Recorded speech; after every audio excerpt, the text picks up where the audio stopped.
Hello, everyone. It's good seeing you out there on this 4th of July. We want to welcome you to First United Methodist Church. And I am giving you a sermon from Camp Santa Claus down in southern Indiana. It's a historic camp, and I'm inside the tabernacle that was built in 1884. And we're doing this sermon series on life after the pandemic.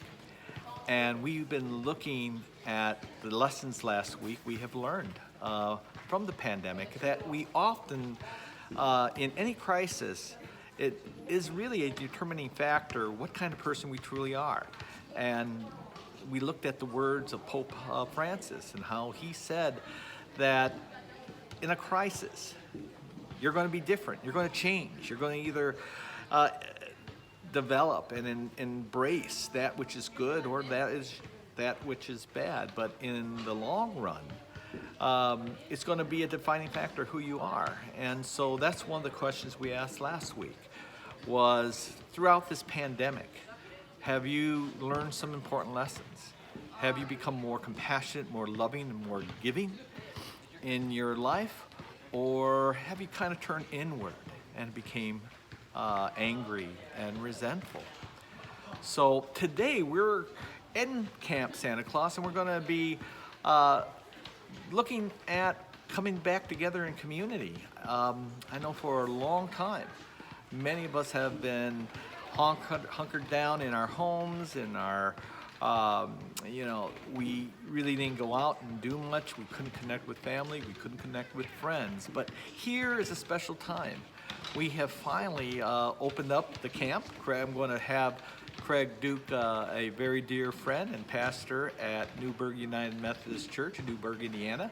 And he's going to share a little bit with you about the importance of coming together, coming back in community, and why community is so essential as we move forward from this pandemic. And so I want to introduce you to Mr. Craig Duke here. Here he is. Yes, we went to seminary together, and we have been a part of this camp. He and his wife have been, how many years have you been part of this? Been over 30 years now we've been down here. 30 years. And I've, for some of those years, I've helped out being the resident artist for the camp. So I've been teaching the kids art, been doing paintings, and it has been an incredible week. But what I wanted to ask Craig, as they step forward in faith, as they move forward from this pandemic, what it's like to be back in community again, especially here at Camp Santa Claus.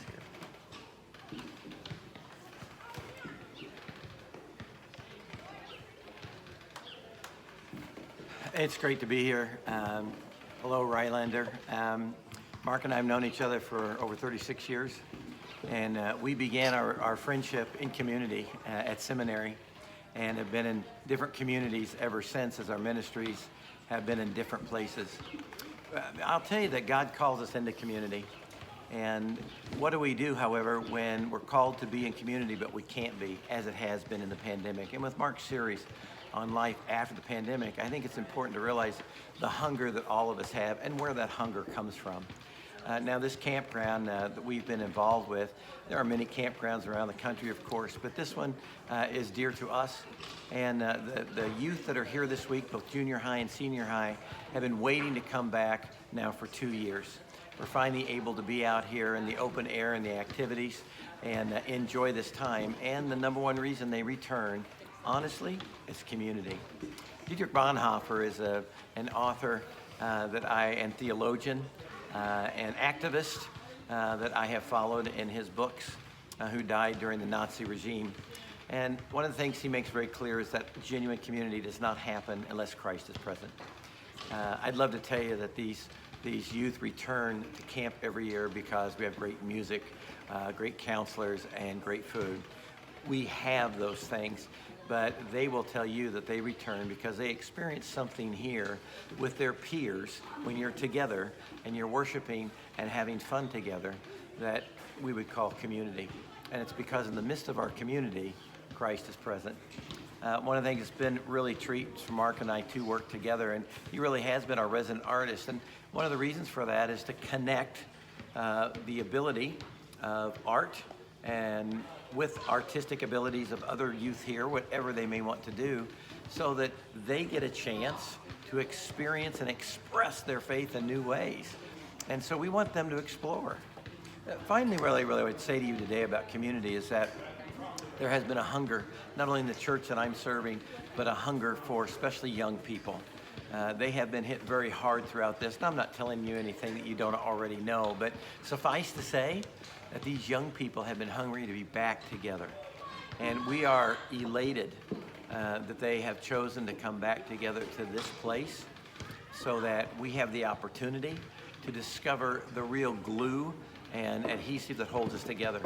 And it's our faith in Jesus Christ. And that may seem too simplified, but I'm just being honest. That's truly where it is. So here's my hope for you as Mark continues in this series and the subsequent weeks. My hope is that the hunger that you have had to be back in community will be quenched. It won't be quenched just because you're back in the sanctuary. It won't be quenched just because you're allowed to go places now with a little more freedom.